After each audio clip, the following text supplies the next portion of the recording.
আলহামদুলিল্লাহ আলহামদুলিল্লাহ সমস্ত প্রশংসা সবটুকু কৃতজ্ঞতা মহান রব্বুল আলামিনের জন্য, যিনি আমাদেরকে আশরাফুল মখলুকাত তথা শ্রেষ্ঠ সৃষ্টি হিসাবে আমাদেরকে জন্মদান করেছেন, সৃষ্টি করেছেন। আর ওই শ্রেষ্ঠ সৃষ্টি থেকে অগণিত লাখো লাখো কোটি কোটি মানুষ ঈমান হারা, আমল হারা, তার মধ্যে থেকে আল্লাহ ভালোবেসে আমাদের কিছু মানুষকে তারই ইবাদত করা এবং সেই ইবাদতকে প্রতিষ্ঠিত করার জন্য আমাদেরকে তৌফিক দান করেছেন। এজন্য শুকরিয়া আদায় করি সবাই বলে আলহামদুলিল্লাহ। শত কোটি দরুদ ও সালাম শান্তির ধারা বর্ষিত হোক পেয়ারা নবী, আমাদের নবী, নবীকুল শিরোমণি সরদারে দো আলম তাজদারে মদিনা দুলালে আমিনা বিশ্ব নবী, শ্রেষ্ঠ নবী, শেষ নবী জনাব মুহাম্মদুর রাসূলুল্লাহ সাল্লাল্লাহু আলাইহি ওয়াসাল্লামের প্রতি। আমরা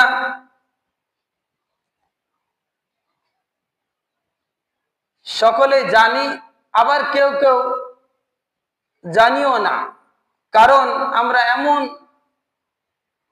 মুসলিম, এমন পরিবেশে বড় হচ্ছি বা বড় হয়েছি, এমন শিক্ষা এবং এমন নীতি প্রতিষ্ঠিত যে আমরা ওই শিক্ষায় চলতে গিয়ে আল্লাহর নির্ধারিত নিয়ম, রাসূলের আদর্শগুলিকে আমরা ব্যক্তিগত, পারিবারিক, সামাজিক জীবনে ওইভাবে আঁকড়ে ধরি নাই বা ঠাঁই দিই নাই।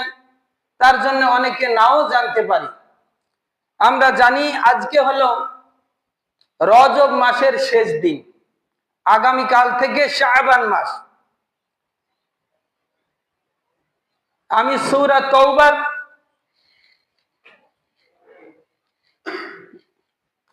2টা আয়াত তেলাওয়াত করেছি। সূরা তাওবার 36 নম্বর আয়াত তেলাওয়াত করেছি। আল্লাহ বলছেন, ইন্না ইদ্দাতাশ শুহুরি ইনদাল্লাহি 12 শাহরান ফি কিতাবিল্লাহ।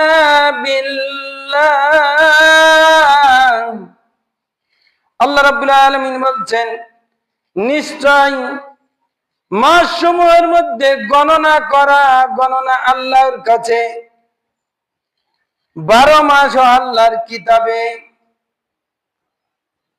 আমরা যে পঞ্জিকা অনুসরণ করি, যে ভাষাটি, প্রত্যেকে 12টা মাস এটা বলে দিয়েছে, ঠিক কিনা?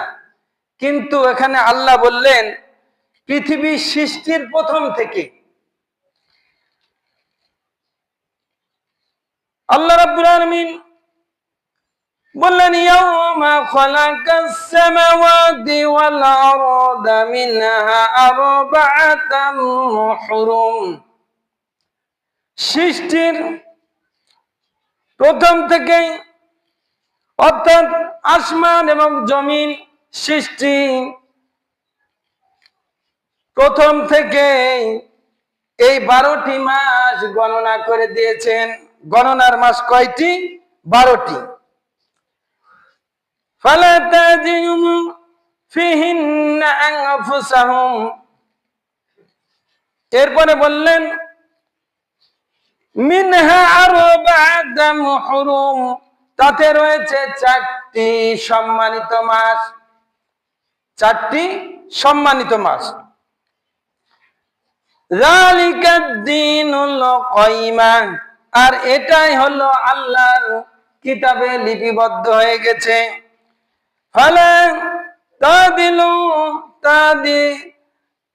ফালা যালিমু ফিহিন্না আনফুসাহুম ওয়া কাতিলুল মুশরিকিনা কাফা। বলছে আল্লাহ, এই মাসগুলিকে, ওই হারাম মাসগুলিকে, সম্মানিত মাসগুলিকে ফালা তাযালিমু ফিহিন্না আনফুসাহুম, নিজেদের মধ্যে জুলুম করো না, নিজেদের মধ্যে মারামারি করো না। ওয়াকাতিলুল মুশরিকিনা কাফফা, আর মুশরিকরা যেভাবে তোমাদের সাথে সর্বাত্মকভাবে যুদ্ধ করে, কামা ইউকাতিলুনাকুম কাফা, তোমরাও সেভাবে পরিপূর্ণভাবে তাদের সাথে সংগ্রাম করো।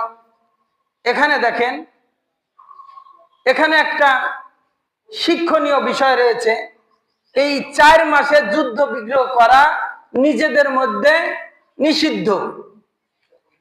আবার বলছে কাফের মুশরিকরা সুযোগ পেয়ে এই মাসগুলিতে তোমাদের উপর সর্বাত্মকভাবে যদি যুদ্ধ করে, তো তোমরাও পরিপূর্ণভাবে তোমরাও তাদের বিরুদ্ধে যুদ্ধ করো।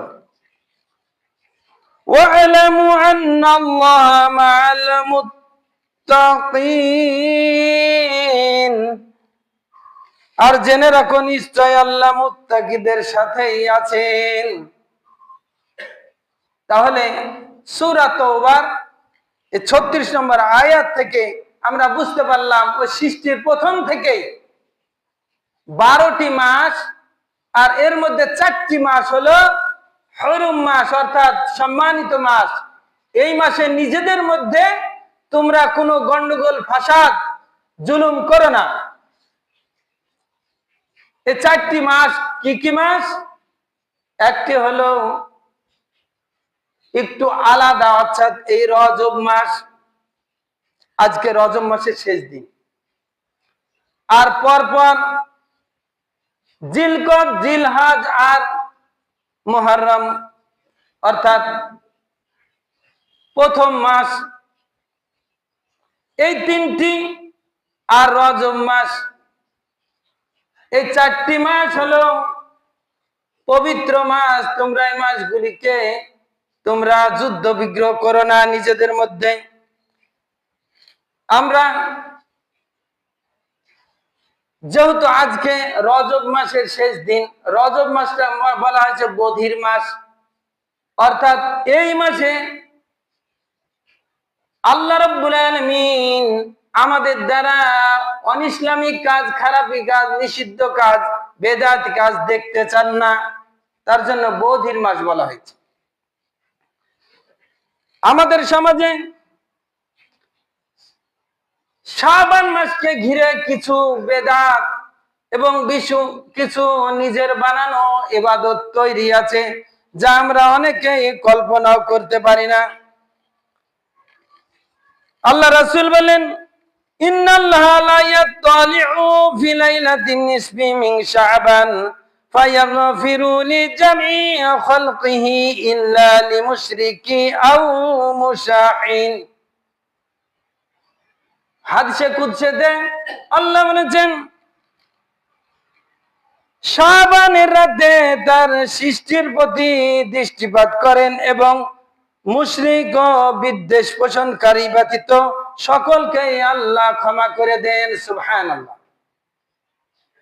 নিসফি মিন শাবান, অর্থাৎ শাবানের অর্ধেক, 14 দিবাগত রাত্রিটা হলো লাইলাতুল বারাত। এখানে দেখেন, এখানে শবে বরাত আর লাইলাতুল বারাত, শবে ফার্সি শব্দ, আর লাইলাতুল বারাত এটা হলো আরবি শব্দ। শবে বরাত এক জিনিস, বারাত আর এক জিনিস। তো ফার্সি শব্দ ব্যবহার করে আগ থেকে আসছে, কিন্তু প্রকৃত কোরআনের ভাষায়, আরবি ভাষায় লাইলাতুল বারাত অর্থাৎ কিসের রাত্রি? অনেকে বলে ভাগ্যের রাত্রি, আবার অনেকে বলে একত্রিত করার রাত্রি, একত্রিত হওয়ার রাত্রি। আমরা হাদিসের ভাষায় প্রত্যেকটা হাদিসে দেখলাম নিসফে মিন শাবান, অর্থাৎ শাবানের অর্ধেক। আল্লাহ রাব্বুল আলামিন এর হাবিব এইভাবে আমাদেরকে শিখিয়ে দিয়েছেন। তো এই রাত্রিটিকে কেন্দ্র করে আমি সকাল থেকে অনেক হাদিস দেখলাম যে সহিহ এবং সঠিক হাদিসগুলোতে আমাদের ভারত, পাকিস্তান এবং বাংলাদেশে ইবাদতের নামে ব্যতিক্রম ধর্মী কিছু কাজ, যেমন ওই দিনকে কেন্দ্র করে অনেকের বাড়ি, অনেকের ইবাদতখানা, অনেকের বিভিন্ন জায়গা এরকম সাজসজ্জা করা হয়। অনেকেই আবার রং তামাশা, অনেকে আবার মিলাদের নামে বিভিন্ন ভাবে এইরকম মসজিদে মসজিদে ইবাদতখানায় বিভিন্ন জায়গায় মিষ্টি, পোলাও, কুরমা বিভিন্ন কিছু বিতরণ করা হয়। এর দ্বারা আমাদের কতটুকু ফায়দা এটা আমাদের বুঝতে হবে।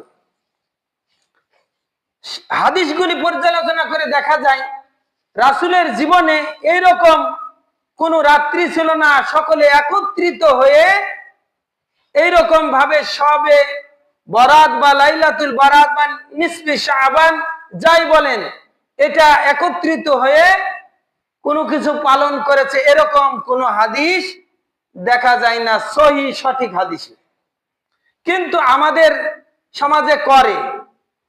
এখানে একটা জিনিসকে প্রতিষ্ঠিত করতে গিয়ে অনেকগুলি বেদাত পন্থা চালু হয়ে যায়। যেমন এই দিনটিকে বা এই রাত্রিটিকে কেন্দ্র করে বেদাত পন্থা, বিভিন্ন সাজসজ্জা, বিভিন্ন খাওয়ার আইটেম, বিভিন্ন কিছু এই দিনটিকে কেন্দ্র করে করে। এই কারণে এই কাজগুলি বেদাত হয়ে যায়, সুন্নাহ বিরোধী। আল্লাহ রাসূল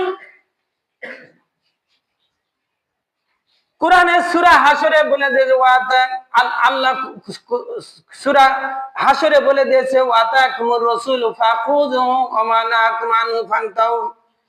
আল্লাহর রাসূল যা দিয়েছে সেটা তোমরা নির্দ্বিধায় গ্রহণ করো, আর যা থেকে নিষেধ করেছেন তা থেকে তোমরা বিরত থাকো।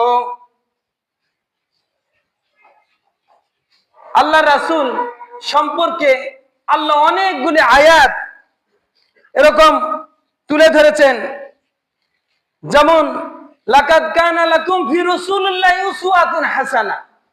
সুবহানাল্লাহ, সূরা আহজাবে বলে দিয়েছেন লাকাদ কানা লাকুম ফি রাসূলিল্লাহি উসওয়াতুন হাসানাহ, রাসূলের জীবনেই রয়েছে তোমাদের জন্য উত্তম আদর্শ, উত্তম নীতি।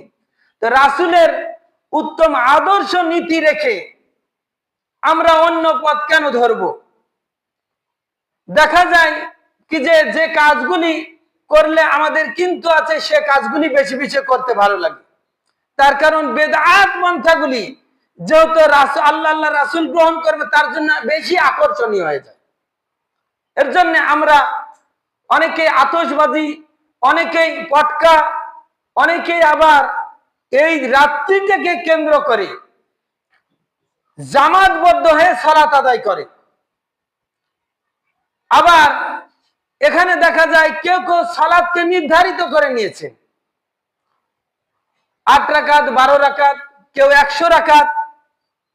আবার দেখা যায় এই রাত্রিটিকে কেন্দ্র করে নবীর প্রতি হাজার হাজার দরুদ সুরে বেসুরে গাওয়া হয়, কিন্তু রাসূলের জীবনে এইরকম ধরনের কোন পন্থা ছিল না। গোটা মাহফিলটাই দরুদ গাওয়া হয়, খালি একসাথে দরুদ আপনি একলা গান সারা রাত্রি সারা দিন কোনো সমস্যা নাই। যখন সমস্বরে, যখন একসাথে উচ্চ স্বরে খালি দরুদ গাইতেই আছেন, তখন হলো এই জিনিসটা ব্যতিক্রম হয়ে যায়। এর জন্য আমরা এই জিনিসগুলো থেকে বিরত থাকব। আম্মা জান আয়েশা রাদিয়াল্লাহু তাআলা আনহা বলেছেন যে রাসূলের জীবনটা হলো গোটা কোরআন। একজন সাহাবী জিজ্ঞাসা করলেন আম্মা জান আয়েশা রাদিয়াল্লাহু তাআলা আনহাকে যে রাসূলের সবচেয়ে উত্তম আমল, সবচেয়ে উত্তম আদর্শ কোনটি? তো বলছে আল্লাহ রাসূলের উত্তম আমল, উত্তম আদর্শ হলো গোটা কোরআন। সুবহানাল্লাহ। এর জন্য আমরা একটা হাদিসের সাথে আমরা প্রত্যেকে পরিচিত, ফাইন্না খায়রাল হাদিস কিতাবুল্লাহ ওয়া খায়রাল হাদি হাদি মুহাম্মদ সাল্লাল্লাহু আলাইহি ওয়াসাল্লাম, যে আল্লাহর কিতাব হলো সবচেয়ে উত্তম আমাদের নীতি, ঠিক কি না? আর রাসূলের সুন্নাত হচ্ছে আমাদের উত্তম আদর্শ। আর ওয়াশারুল উমুরি মুহদাসাতুহা, সমস্ত মুহদাসা ভালো লাগা, নিজের বানানো, যেগুলো ভালো মনে করি ব্যতিক্রম ধর্মী মুহদাসা, ওয়া কুল্লু মুহদাসাতিন দালাল, নিকৃষ্ট, ওয়া দালালাতিন ফিন্নার ওয়া কুল্লু দালালাতিন ফিন্নার, সমস্ত নিকৃষ্ট বা ব্যতিক্রম ধর্মী সকলেই যাবে কোথায়? জাহান্নামে। এজন্য আমাদেরকে ব্যতিক্রম ধর্মী জিনিসগুলো এড়িয়ে চলা। আল্লাহ রাসূল যখন রজব মাসে পদার্পণ করতেন তখন বলতেন, আনাস রাদিয়াল্লাহু তাআলা আনা থেকে বর্ণিত, রাসূলুল্লাহ সাল্লাল্লাহু আলাইহি ওয়াসাল্লাম বলছেন যে আল্লাহুম্মা বারিক লানা ফি রাজাবা ওয়া শাবানা ওয়া বাল্লিগনা ফি রমাদান। সুবহানাল্লাহ। আল্লাহ রাসূল বলতেন যে হে আল্লাহ, বারিক লানা, আমাদেরকে বরকত দান করো, ফি রাজাবা, রজবে, ওয়া শাবানা, শাবানে, ওয়া বাল্লিগনা, আমাদেরকে পৌঁছে দাও রমাদান, রমজান মাসে। রমজান মাসের প্রস্তুতি স্বরূপ আল্লাহ রাসূল বিভিন্ন ভাবে আমাদেরকে বলেছেন। আরো কয়েকটি হাদিস দেখা যায় যে আল্লাহ রাসূল এই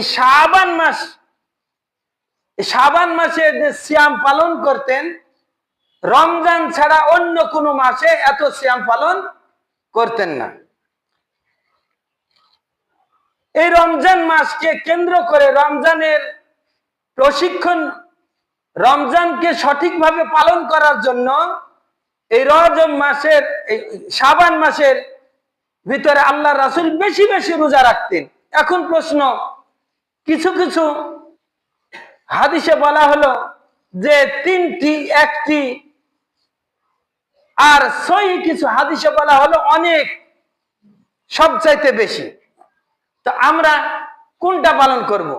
সবচাইতে বেশি সহিহ হলো যে শাবান মাসের অর্ধাদি, অর্ধেক, নিসফু শাবান, অর্ধেক হইতে প্রথম থেকে অর্ধেক, এর মধ্যে পরিপূর্ণ বা এর মধ্যে যত রাখতে পারে। শাবান মাসে 15 শাবানের পরে আমরা আর এই সিয়াম না রাখাই ভালো, কারণ রমজানের প্রস্তুতি স্বরূপ আমাদেরকে শারীরিকভাবে, আর্থিকভাবে এবং মন মানসিকভাবে আমাদেরকে তৈরি হতে হবে, ঠিক কিনা? এর জন্য এখানে আগামীকাল থেকে 15 শাবান পর্যন্ত, কিংবা কেউ যদি অল্প রাখেন তাহলে 3টা রাখবেন, না হলে 2টা রাখবেন। কিন্তু তাই বলে এ নয় কি যে এটাই সঠিক বা এটাই উত্তম, এটা নয়। আমরা শাবান মাসে বেশি বেশি, শাবান মাসের রোজা বেশি বেশি আমরা রাখার চেষ্টা করব, কারণ আল্লাহ রাসূল বলেছেন তোমরা এরকম এই মাসগুলিতে আল্লাহ তোমাদের ব্যতিক্রম ধর্মী আমল, অবৈধ আমল, অনিসলামিক কাজ এগুলো দেখতে চান না। আর যখন তৈরি হয়ে যাবে তখন রমজান মাসে তার চলতে, ইবাদত করতে খুবই ভালো হবে। রমজান মাসের পরিপূর্ণতা, যেহেতু রমজান মাসে এত ফজিলত, আমাদের মধ্যে কিছু আলেম রয়েছে সূরা দুখানের এরকম দুইটি আয়াত তুলে ধরে, কি ইন্না আনজালনাহু, নিশ্চয় ওয়া নাজিল করা হয়েছে, অর্থাৎ কুরআনকে, মুবারাকা, লাইলাতুল মুবারাকা, বরকতপূর্ণ রজনীতে, ইন্না কুন্না মুনজিরিন, নিশ্চয় আল্লাহ সতর্ককারী। এখানে দেখেন এই আয়াতটা ব্যবহার করা হয়, মানুষকে একটু বিভ্রান্তি করা হয় যে নিশ্চয় আল্লাহ বরকতপূর্ণ রজনীতে কুরআনটা নাজিল করা হয়েছে। এই বরকতপূর্ণ রজনী বলতে শাবান মাসকেও, শাবানের অর্থাৎ শবে বরাত বা লাইলাতুল বরাতকে বোঝায়। এটা সম্পূর্ণ মিথ্যা কথা। এটা ইন্না আনজালনাহু ফি লাইলাতুল কদর, এই লাইলাতুল কদরকে বোঝানো হয়েছে। তার কারণ অনেক অনেক হাদিসে ফজিলতপূর্ণ, মর্যাদাপূর্ণ, বরকতপূর্ণ রাত্রি হলো লাইলাতুল কদর, ঠিক কিনা? তো এটা আবার কিছু কিছু আলেম এই সবে বরাতের রাত্রি, লাইলাতুল বরাতের রাত্রি উদযাপন করতে গিয়ে আয়াতটা পাঠ করে এবং বিভিন্ন কিছু তুলে ধরে, সম্পূর্ণ এই জিনিসটা না জানার কারণে। দেখেন, আমরা ধর্ম মানব কিন্তু পরে দেখা দেখি নয়, একজন জয়ীফ বা একজন সাধারণ মানুষ এদেরকে কেন্দ্র করে নয়। কারণ আমরা ছোটখাটো যেমন অসুখ হলে পারে ছোটখাটো ডাক্তারের কাছে যাই, কিন্তু বড় অসুখ হলে কি ছোটখাটো ডাক্তারের কাছে যাই? যেহেতু এখানে এই জিনিসগুলো নিয়ে কিন্তু আছে, এর জন্য এই জিনিসগুলো ইসলামিক স্কলারশিপ, বড় পণ্ডিত ইসলামের তাদের মত অবলম্বন করব, বা নিজে যদি সঠিক সহি হাদিস পড়তে জানি তাহলে সেটা দেখব। কিন্তু আমাদের মধ্যে এগুলো অনেকেই চরাচরিত নিয়ম অনুযায়ী তারা এইভাবে করে আসছে। তাই আমরা এই শাবান মাস, আগামীকাল থেকে শাবান মাস, এই শাবান মাস খুব ফজিলতপূর্ণ। দেখেন, আমরা অনেকেই গরিবের দোহাই দিই, অসচ্ছলতার দোহাই দিই। আমরা রমজান মাসে কি করে খাবো? রমজান মাস দেখা যায় একটা রমজানের সিয়াম ছেড়ে দিল, এ ছেড়ে দেওয়ার দরুন ওই ব্যক্তিকে আরো এরকম তার জরিমানা হিসাবে 60 জন মিসকিনকে খাওয়াতে হবে। আবার বলছে কি যে তবুও একটা সিয়াম রাখায় তার চাইতে উত্তম। সুবহানাল্লাহ। তাহলে ফজিলতপূর্ণ, বরকতপূর্ণ এই আমলগুলি কেন ছেড়ে দিব? তো আমাদেরকে এখন থেকে চিন্তা ভাবনা করতে হবে যে রমজান মাসের কোন সিয়াম, কোন সালাত আমরা যেন ছেড়ে না দিই। এর জন্য আমাদের এই শাবান মাসে একটু গুরুত্ব দিতে হবে। শাবান মাস একটু আমরা যদি একটু গুরুত্ব দিই তাহলে রমজান আমার জন্য সহায়ক হয়ে যাবে। আর হঠাৎ করে শাবানের রোজা এসে, সিয়াম এসে আমরা তখন একটু কষ্ট অনুভব করব। আবার দেখা যায় এই যে আমরা এই পারিবারিক এই যে আইন কাম, এই চালানো ওই চালানো বা এই কাজ করা, শারীরিক কঠোরতা অবলম্বন করা, এই দোহাই দিয়ে আমরা কখনো শরীয়তের বিধানকে বরখেলাপ করে নিজেকে কখনো পুণ্যবান বা ভালো করা যাবে না। এর জন্য আমাদের উচিত এই শাবান মাসটা শ্যাম সাধনা করে তৈরি হওয়া। এই শাবান মাসেই আমরা বেশি বেশি শ্যাম পালন করব এবং এই শাবান মাসে একটু 5 ওয়াক্ত সালাত, এই সালাতগুলি সঠিকভাবে আদায় করার চেষ্টা করব। তাহলে রমজান মাস আমার প্রতিপালন করা সহজ হবে, সহজ হবে। আল্লাহ রাব্বুল আলামিন আমাদেরকে তৌফিক দান করুক। আর আমরা শাবান মাসের বেদাত পন্থাগুলি, ব্যতিক্রম ধর্ম, যেমন এই জিনিসগুলো আমরা সংখ্যা গরিষ্ঠ হিসাবে আমরা যুক্তি দিই। আসলে শরীয়তের বিধান সংখ্যা গরিষ্ঠ মানুষ দ্বারা হয় না, কারণ ইসলামিক দলগুলো ছোট ছোট, অনইসলামিক দলগুলো বড় বড়, ঠিক কিনা? তার জন্য সংখ্যাগরিষ্ঠ দোয়াই দেওয়া যাবে না, কারণ রাসূলের দল ছোটই ছিল, ঠিক কিনা? তো ছোট হলেও সঠিক পন্থা, সঠিক যে দলটি ইসলাম সংখ্যা লঘিষ্ঠ দ্বারাই বিজয় লাভ করেছেন সঠিকভাবে। এর জন্য আমরা কোনো দোহাই না। আজকে দেখা যায় নতুন একটা বেদাত চালু হয়েছে, ওই দিন এলেই পটকা ফুটাচ্ছে, আতশবাদী, বিভিন্ন সরকারি ভাবে এই রাত্রিটাকে, এই দিনটিকে উদযাপন করার জন্য মাত্র একটা দিনকে এরকম ছুটি ঘোষণা করা হয়, ঠিক না? কিন্তু দেখা যায় আমাদের সঠিক যে 5 ওয়াক্ত সালাত, এই যে যাকাত, দান সদকা যেখানে যেভাবে করা হয় সেটা আমাদের কেউ গুরুত্বই দেয় না। তাই আমরা অবশ্যই এই বেদাত পন্থাগুলি আমরা কখনোই অনুসরণ করব না। আমরা প্রতিজ্ঞাবদ্ধ হই, নিয়াত করি, ফিরে আসি, ইস্তেগফার করি, যেন আমরা আর, অনেকেই আবার বেশি বেশি করে, অনেকেই আবার বলে যে না, বেশি বেশি করার চাইতে না করাই ভালো, এরকম কথা বলে। এটাও মিথ্যা কথা। কারণ যতটুকু যেখানে যা ততটুকু তা করতেই হবে। এর জন্য দেখা যায় কিছু লোক আমাদের মধ্যে, এই ওরা বেশি বেশি করে, ওরা মুজাব মানে ওরা বেশি বেশি এই করে, কিন্তু তুমি আবার কতটুকু করো এটাও আমাদের নিজেদেরকে দেখতে হবে, ঠিক কিনা? আমরা দেখা যায় 5 ওয়াক্ত সালাত আদায় করি না, অথচ অন্য দল বা অন্য মাযহাব বা অন্য লোকের বিরুদ্ধে আমরা বড় বড় কথা বলি। এটা খুবই অন্যায়, এটা খুবই খারাপ।